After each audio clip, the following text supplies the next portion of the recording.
Hi, this is Jamie Crump. I'm the owner of the Richwell Group, and I'm an ally of the LGBTQ community, and looking forward to talking to all of you today.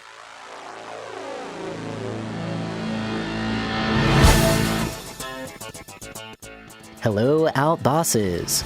Rhodes Perry here, and welcome to this week's episode of The Out Entrepreneur, a weekly podcast where I get to interview today's most inspiring LGBTQ bosses crushing it in business. On this week's episode, we are welcoming Jamie Crump, who is calling us all the way from Georgia. Jamie, welcome to the show. Are you ready to inspire LGBTQ entrepreneurs? I am ready. Let's go. Excellent. So just a little bit about Jamie, if you're not familiar with her work. She is a thought leader and speaker in supply chain and supplier diversity. She is president of the consulting company, the Richwell Group, and author of Backstage Pass, Pulling the Curtain Back on the Business of Supplier Diversity. So Jamie, this is such a rich topic, and I would love to kind of kick off by first having you kind of take a step back and reflect on your career in procurement and specifically in the world of supplier diversity. And with that, as you're thinking about your career, we've had a number of folks talk about supplier diversity on this program. So I would love for your take, one, how are you defining it? Two, why does it matter in the world of kind of in corporations? And three, knowing this audience, why is this important to LGBTQ business owners in particular? Okay. Well, I'd love to do. Thank you so much, Rhodes, for having me. I'm excited to be here today. And I think that, my career, I started out in supply chain. That's basically what my career has been in. As part and parcel of that, I was always working with supplier diversity or arm in arm with supplier diversity at whatever organization I was at. And then my last corporate gig, I spent about 11 years at United Rentals, and I was the director of strategic sourcing and supplier diversity. So I actually brought in a supply chain program, and then they had never done supplier diversity before, so I put that program together as well.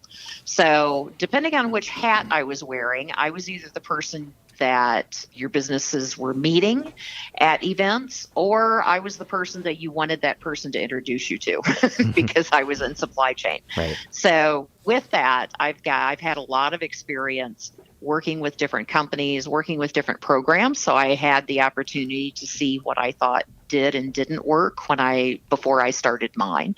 I really feel like that supplier diversity is kind of the missing business strategy. And I don't think it's treated like a business strategy as often as it should be. People tend to treat it like a program or an initiative, and I really don't care for those terms because they sound like they have a beginning and an end. Mm-hmm. I think it's as much a business strategy as having sound financials and a good marketing plan. Absolutely. So my approach is that this is about business. And it's about improving the bottom line and improving your business overall. There's studies out there that show that companies that are diverse in makeup and in their approach are more profitable, they are faster to market, and they recruit and retain talent better than companies who do not. So who doesn't want to do all of that in their business? And for that reason, you need to have a diverse makeup. And it's not just diversity and inclusion that your HR group is doing, although that's important and that needs to be there. But what if, in fact, you could take that and put it into your entire supply chain and have all the companies that you're working with have that diversity and inclusion that they're bringing to the table as well?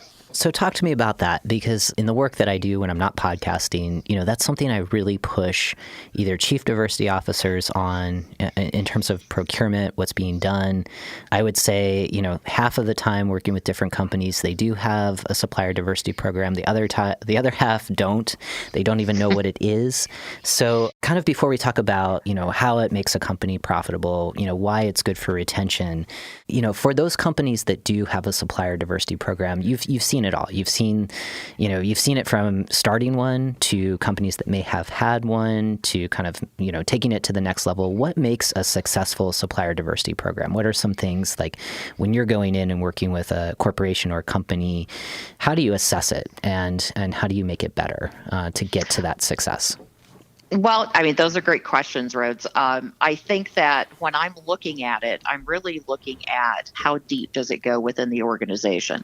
The Richwell Group, we work with companies both diverse owned and then on the corporate side. And on the corporate side, it's either companies who are looking to begin their strategy or they have a strategy that's plateaued. And we've all seen those. The company goes out, they have a big kickoff, they get spend to a certain level, and then it just stays there. And it doesn't do anything else. And it was really those gaps that I saw that caused me to write the book, because in the book I talk about there's 5 primary cast members that make up a successful business strategy. And that's the C-suite, because you have to have their support. It's the supplier diversity professional, who's the advocate that's going after those businesses. It's the supply chain professional who's doing the bids and bringing those people in and putting them on the bid list. It's the diverse business owner. They also need to know what's going on.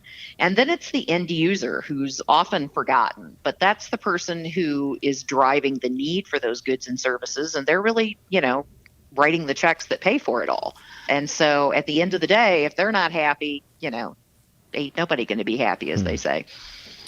I love this kind of cast of characters. I think that's so helpful when you kind of take you break the organization down to 5 people. That's for a Hilton with like 170,000 employees, it can feel overwhelming of like, how are we going to start our supplier diversity program? I mean, they have one, but it's just kind of like going from the C-suite to the end user and the kind of the 3 other people in the middle. So when you're coming into a company, or when you've done this in the past working inside, how do you connect the end user experience to the C-suite and making the case of supplier diversity is more than kind of checking a box? This is, as you said, this is a business strategy that will make us relevant well into the next decade and beyond. Absolutely. And, I think one of the easiest things that can be done is treating it like a business strategy. Very often I go in when I first start working with clients and I'll say, give me the last report. And this can be either with supply chain or with the supplier diversity professional. Let me see the last report that you sent over to the C-suite. And they'll give me, a couple of PowerPoint slides, spend percentage. And one of the first questions I ask is this the same layout that your company uses for all of their business presentations? Nice. And almost every time they'll say, well, no. Mm-hmm. Well, why is that? Well, because they picked something else or they did. One of the things you need to do with the C-suite is you need to treat it like business when you take it in there. Mm-hmm. They're used to seeing things in a very specific way. They're doing their decks in that business template. That's what they're going to the street and talking about. That's what they're talking to investors about, big customers. You want your stuff to look like that. Mm-hmm. I'm not saying it has to be the same numbers, but that background, it should be the same. Mm-hmm. Because when you bring something in that's different, you're asking them to make a shift, and then they're not thinking of it in business terms anymore. Mm-hmm. Mm-hmm. So one of the main things you want to do is whatever templates you use for a business strategy or for funding. When I was going after funding, I used the same forms for my supplier diversity budget as I did if I wanted to get a new piece of software. You answer the same questions, you present it in the same way. Absolutely. And I think it goes back to what you're saying, earlier on in our conversation around moving away from talking about this work as a program or an initiative, which has kind of a beginning and an end. And it's something that, for some organizations, checking that box once the program plateaus and really kind of shifting it to this is a business strategy, and we will provide ongoing updates well into the future about how supplier diversity is helping our business achieve our goals. And so let's kind of go back then to, a successful program that is kind of stitched into all of the other business strategies that are happening. When you talk about how this work helps a business become more profitable, can you share some examples for those folks who, and again, for our audience, mostly LGBT businesses, some of whom kind of like, why would we ever get certified? We're already thriving, we're doing well. So, on the flip, how does this help corporations be better at what they do? Sure. No. And I mean, that's a question I get a lot, and it's a fair ask. I mean, it's not a small feat to get your certification, and, then you have to keep paying to keep your certification. And a lot of people work very hard for that. And then they're kind of left with, okay, now that I have it, what do I do with it? Mm-hmm. And a lot of what we work with people on at the Richwell is leveraging that certification you work so hard for. It is necessary because as a corporate, not only did I have my own supplier diversity business strategy that I was working, but I had large customers who also wanted things from me, like tier 2 reporting, and they want to know what I'm doing to support because they have their own business strategy that they want to make sure is being taken care of. So with that, I think you really have to give them some leverage around that. And part of the way you do that is you can only count certified companies. Mm-hmm. So you may be a great LGBTQ-owned company, and I'm happy to do business with you, but you're not going to come through that channel that you would if you were a certified company. Mm-hmm. Because those are the numbers that count for me, speaking now as if I'm wearing the supplier diversity professional hat. And so certified companies are the only ones I can count. Certified companies are the ones that are going to get access to that channel. Mm-hmm. Without that certification, happy to talk to you. Go get in line with everybody else. Yeah. And what about for some supplier diversity programs that are out there? There's the you're attesting, as the business owner, yes, I am a woman-owned business, or yes, I'm a minority-owned business, or an LGBT, whatever that certification is. Sometimes in some programs, they allow people to opt in. Talk to me through that, and share maybe your thoughts of why that might be good or not so good. Well, self-certification is something that kind of ebbs and flows in terms of how companies receive it. Most of the companies that are serious about their strategy are not accepting self-certification. And I'll give you a couple of reasons why. One is because it's an invitation for people to abuse the status. When I was working, we did a lot of partnerships with diverse-owned businesses, and it was difficult sometimes to find that in a construction environment, for example. So I had a company come in one time and tell me, we've got a woman-owned business. They're doing construction and equipment rental. We can work with them. All we need to do is get your blessing on doing this partnership agreement. So I called the lady up and, are you certified? And she said, yes, I am. And so I said, let's see your certifications. She sent it over, and it was for a company with a different name. I said, well, this is interesting. Do you have one for the company name that's going to be on this agreement? Well, no, I don't, because this one's been started later. And I said, well, there's a lot of things we can do. I happen to know the person at the chapter, that you live near, and we can see if we can't fast track it. But the more I talked to this woman and the more I dug, the more I found out. It turns out she knew nothing about this business. Her husband was in construction. So she was putting her name on it. And quite honestly, the closest this woman was going to get to a piece of rental equipment was if they plopped one down in the middle of Neiman Marcus. She had no idea. Wow. Yeah. So you don't want those situations, because it only takes one or two of those to come out, and the credibility of the whole strategy goes down. Absolutely. Absolutely. So certification assures me as a corporate that this supplier has been vetted, that we understand that they're a bona fide business, that they are who they say they are, that they're owned by who they say is owning and operating. It's that and operating piece that's so important. Mm-hmm. And so then the corporate doesn't have to worry about, do I need to investigate this? Do I need to do this or that? Because they've already got the certification. I think that's really helpful, and it's a good reminder if they're of the few supplier diversity professionals that might be tuning into this show of like really do yourself a favor and really rely on those organizations like, for relevancy for the show, the National LGBTQ Chamber of Commerce, they do the certification. They do that kind of hard work to kind of vet businesses to make sure that they are owned 51% majority by LGBTQ folks. And then the supplier diversity folks can say, okay, we've got the we've got that certificate. Now let's talk about how, what are your capacities and how might we do business together? I think that's totally appropriate. And I think a lot of people, you go get the certification and then go get your money's worth from that certification. I think that's the other to do.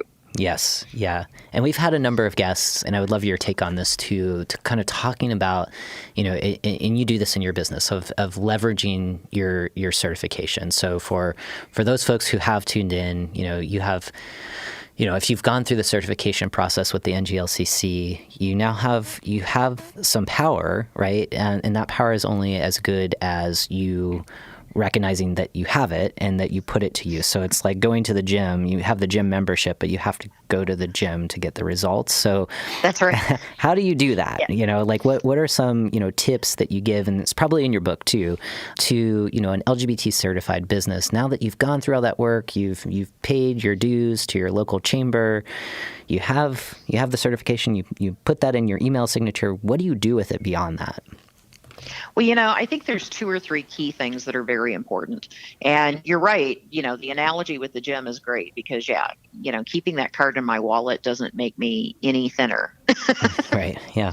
Than I was before. You actually have to go use it. Totally. So part of that becomes you have to get involved with that chamber that you're a member of. You can't just write them a check once a year and then wonder where the business comes from. Mm-hmm. And that means, there's a number of ways to get involved with them. Most of them have events. That's a great place to meet people. But there's also a lot of stuff that goes on online. And it's also about getting to know companies that are working with them. I think very often we get very focused on 1 or 2 ideal accounts that we want to get. And you can, a lot of opportunities can pass you by while you're standing in line trying to get that one that you've kind of focused in on to be the one, right? So you want to make sure that you're not missing any of those opportunities. I think another thing is really gaining the most effect from the events. And one of the things I talk about is I think that people by large leave about 50% of the money on the table every time they go to a conference. Say more.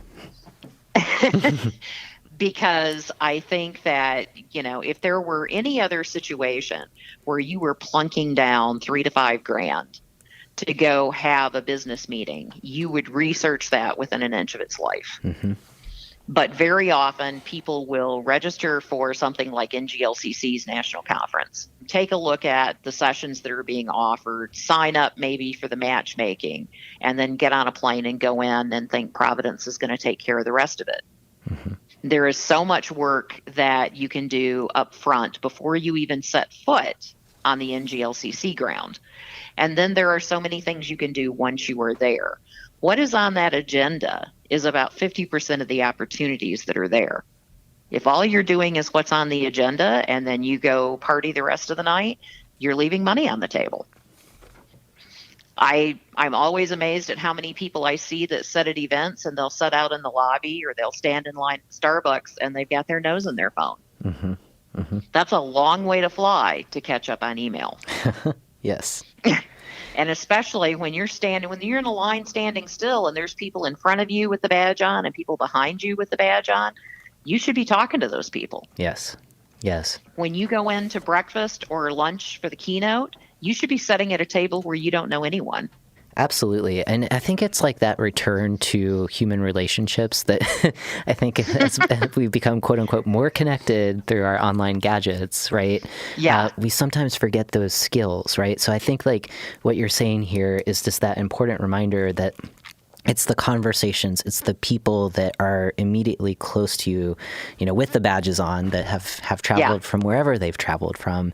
And you never know, I'll just use some examples of my own at conferences like this, where it's just like striking up a conversation with someone sitting next to me at a table that I've never met before. It turns out, they're a supplier diversity professional, or they're working in a corporation where they're struggling with how to include LGBTQ folks in their organization, whatever it is. It's like, if you don't take that first step and be courageous and just start the conversation, you've missed that opportunity that can be, that contract you're hoping to secure. And, there's a lot of folks that I talk to locally here in Portland, Oregon, who, they'll kind of poo-poo conferences like the NGLCC, saying, I went one year and I didn't get anything out of it. And I'm kind of like, it's like dating, you're meeting lots of people, and it's the beginning of a relationship. It's not necessarily you're going to walk away with, a multi-million-dollar contract for doing the thing that you do. I mean, that takes time. And, I know for myself, I've been going to the conference for about 5 years since starting my business. And,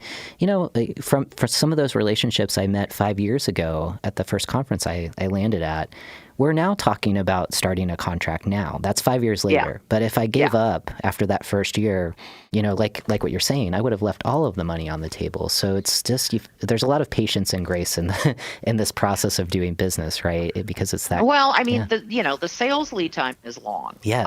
Yes. Corporations, when I was doing supply chain, my typical contract was 3 to 5 years. Yep. Mm-hmm. I'm not bidding everything I buy every 12 months. I mean, I go insane doing that. Mm-hmm. And plus you want partnerships. You want something that's going to go beyond that. So, if I've just awarded a 5-year contract and you and I meet, this August at NGLCC, I'm not going to unwind what I've done. Mm-hmm. Oh my God, Rhodes, let me just go unwind this and come do business with you. Right. No, we're going to develop that relationship, so that when it comes up, it's going to be now about 3.5 years before I'm going to be looking at bidding it again. Then you have that relationship and you're there. Mm-hmm. And yes, a lot of people think, well, 3 years, I don't have time to deal with that. But, you should be developing that relationship, because here's the thing. People do business with people that they know and feel comfortable with. 100%. So if I'm bidding next week, that's a really poor time for you to come in and try and get to know me. Yep, absolutely. It's really good advice. It's a return to remembering our humanity and just the essentials, liking, knowing, trusting. And, in the NGLCC, for the purposes of this show, we often talk a lot about how out we can be in business. How do we attract our ideal client, customer who we're serving? And the NGLCC is such a great place to take out the guesswork of how safe you might be with being LGBT. Yeah. These are businesses that want to work with us, and they're coming out of their way to buy services from businesses like ours because they see the value that we bring to helping add a lens that may not be present in that corporation or that company. Absolutely. I mean, we talked about, the business owner is paying up $3,000 to $5,000 maybe to make this trip. Right. As a corporate, I'm doing somewhere between 10 and up, mm-hmm. depending on how much of a sponsor I am. Yes. And I have put people on my team. I have taken them out of work. I've put them on a plane. I have flown them to where this conference is to meet you. Yes. So again, that's why I say, like, if you're in line at Starbucks and the guy behind you has a badge and the gal in front of you has a badge, guess what? You don't have to worry about how you're going to be received. They're there just for that. Yes. Yes, it's amazing. I mean, we often talk about the NGLCC conference in particular on the show, and it really makes a lot of sense. If you have that ability, it's a really important investment that I encourage you to make. And I think if you haven't yet been certified, it makes the case for you of oh yeah, I mean, you've got to go through the certification. There's no doubt about it. Yes. Because it's just from the corporate standpoint, it's a necessity. I mean, that's what they have to have. And because they have to have numbers that are going to withstand scrutiny. Mm-hmm. And in order to do that, they have to be able to believe in all of those companies that they're meeting with as potential suppliers. And the way to do that is to take them when they're certified. Absolutely. Now talk with me about, during your days in corporate, you talk about building partnership with a particular supplier, a 3 to 5 year contract. From your experience, how have you seen these contracts change businesses themselves, of the folks that you've partnered with? So, take a small business owner who, they're not new to their space and what their expertise is, but they might be new to kind of working with a corporation, being that prime contractor. How have you seen those businesses grow and change over time? Well, I think the biggest area of growth I see, if they're new in a corporate environment, then I would advise them to not go in as the prime. Go in as a tier 2. And I know, there's kind of this, tier 2s gets a bad rap. People are like, well, I want to be the prime. I don't want to have to go through somebody. And I always say, the tier 2 money spends just as easily as the tier 1 does. It's just as green. Yes. It works just as well at the bank. And it's a great way to go in and see what's going on. I can't even tell you how many times over the course of my career, companies have come in as a contractor or as a tier 2, and then have ended up taking over the business as a tier 1. It gives you the opportunity to get in and get in there. And, diverse business owned or no, one of the biggest things that kills small businesses is when they have that first success because they don't know how to scale. Yeah.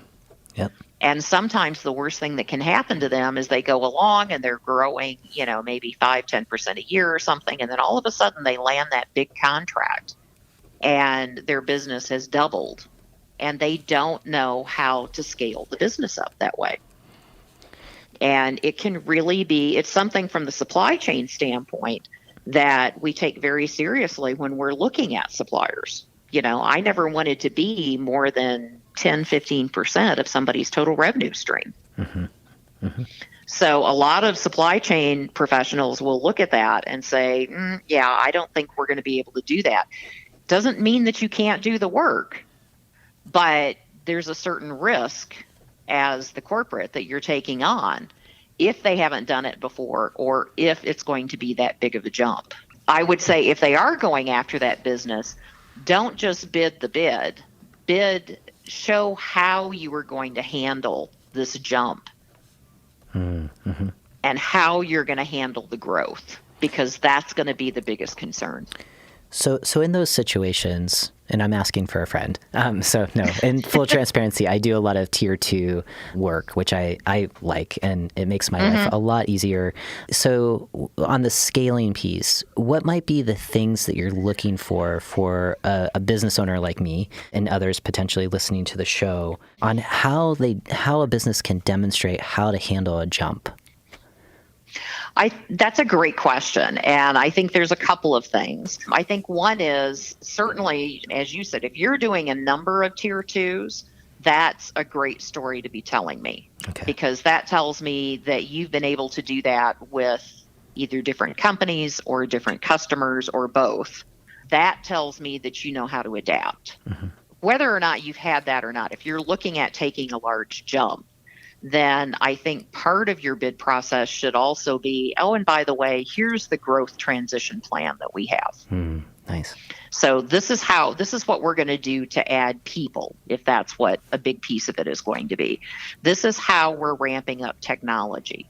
This is our plan on how we're going to handle facilities, depending on what type of business you're in and what those growth aspects are going to be. And then, oh, by the way, here's how we're handling it from a management standpoint. I work with a lot of companies that are in growth mode, and it may be something where the entrepreneur, this was their passion and they got in there and they know how to do that. What they don't know how to do now is delegate authority. Right.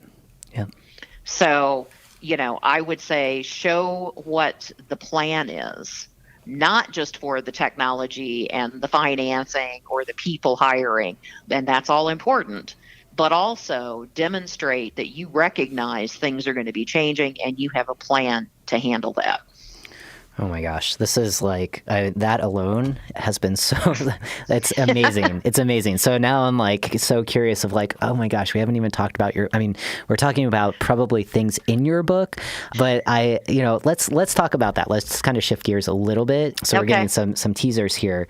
So first, talk to me a little bit about your motivations for writing this book. Like, why did you do it? When I kind of look out in the world, in business books, I don't see a lot around procurement in general. And maybe I'm not in the space that you're in, right? But when it comes to supplier diversity, it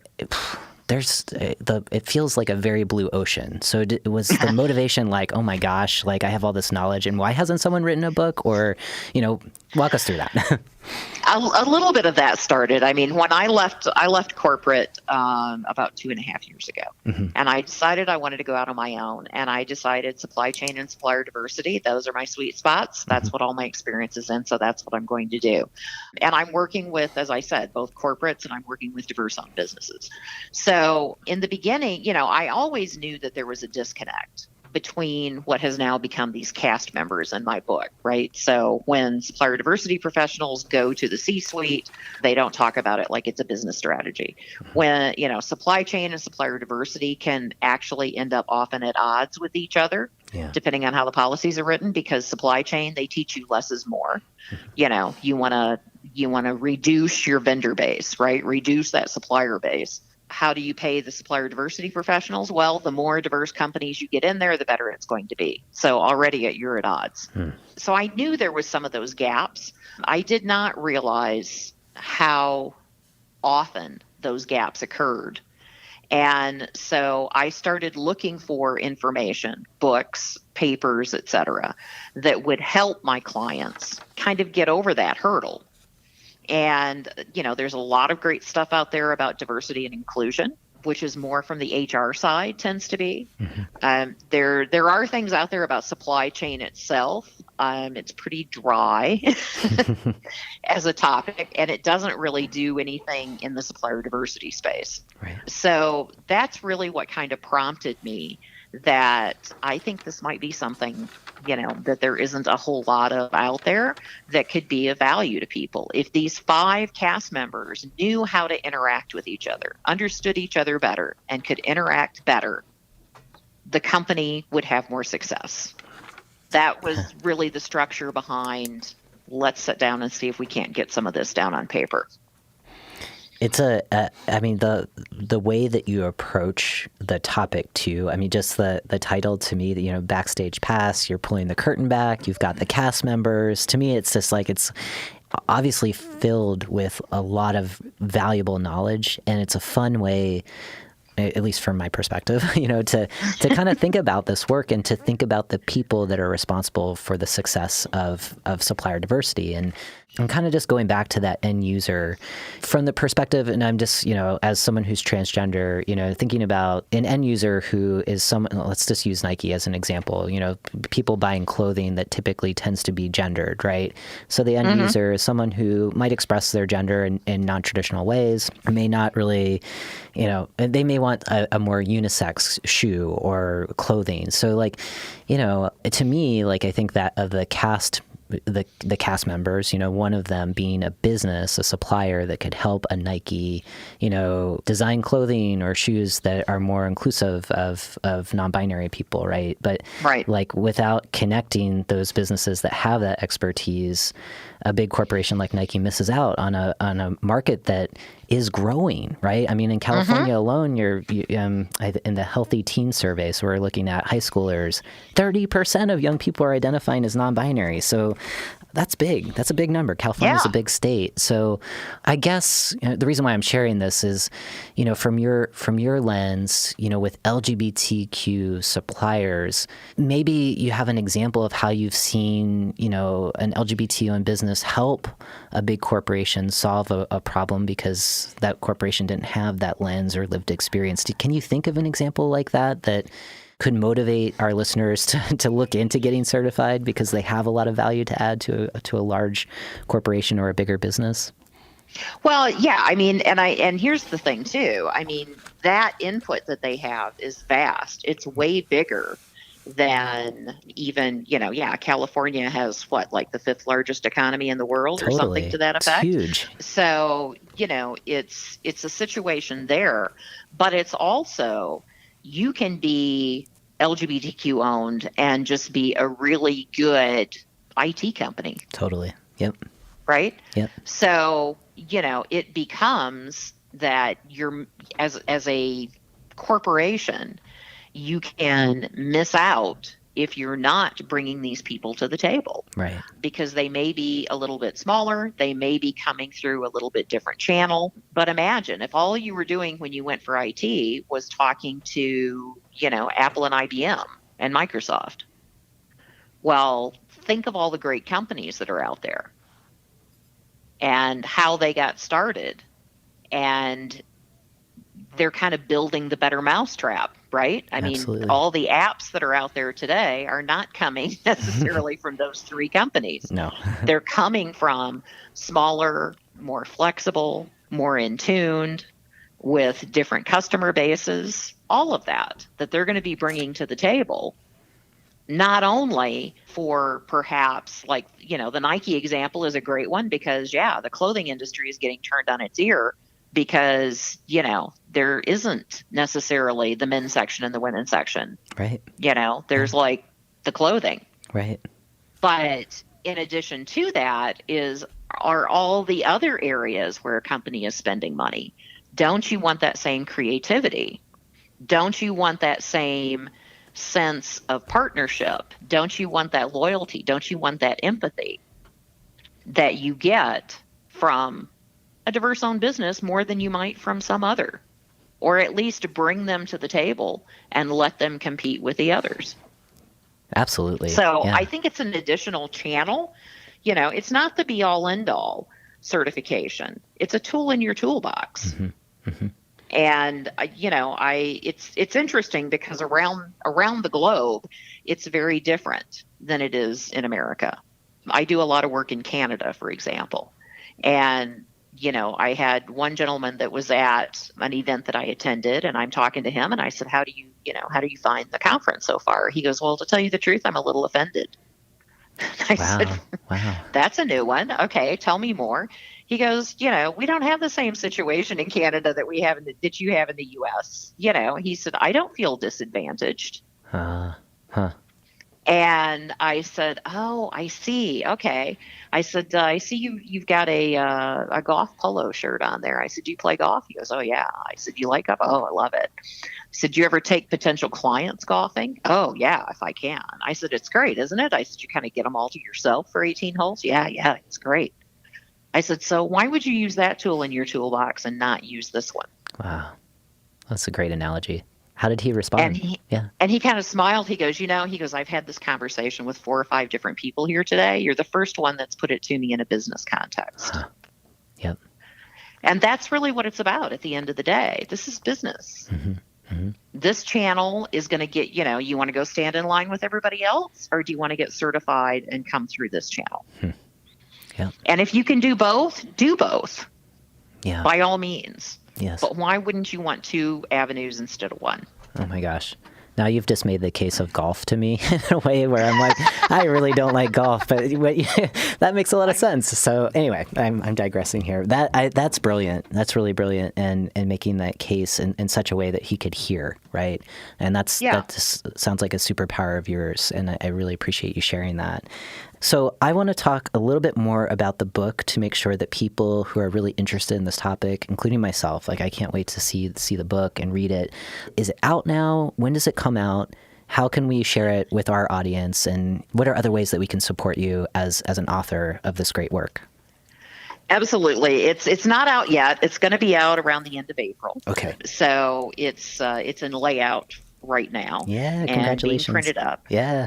Thank you. There is a sneak peek that's available. Okay. So if your listeners want to get a sneak peek, they can text the word Backstage to 33777, and they will get a sneak peek of the book, and then they'll also be notified when the book comes out with a few dollars off too for your listeners. Nice. That is awesome. So it's Backstage 33777, and that's correct. We will include that in the show notes for sure. I think that's so generous, and I'm excited to get a little sneak peek.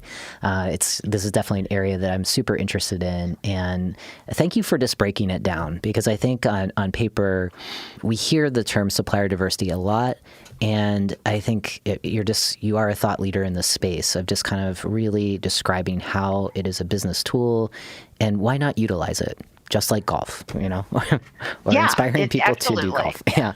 Well, and I think it can be a little overwhelming. Yes. It's kind of like, when you go to your first conference, I tell people it's kind of like you went to a family reunion, but it's not your family. Yes. Totally. So there's all this stuff going on around you and you're a little overwhelmed. And I think supplier diversity as a whole can be that way. So what we've tried to do is break it down into bites, if you will, with the cast members, how they interact, and then of course, how you can improve that.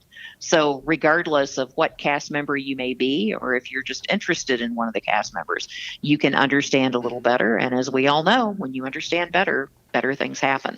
I love that. So Jamie, I'm really, really enjoying this conversation, and I'm bummed that we're approaching the end of it.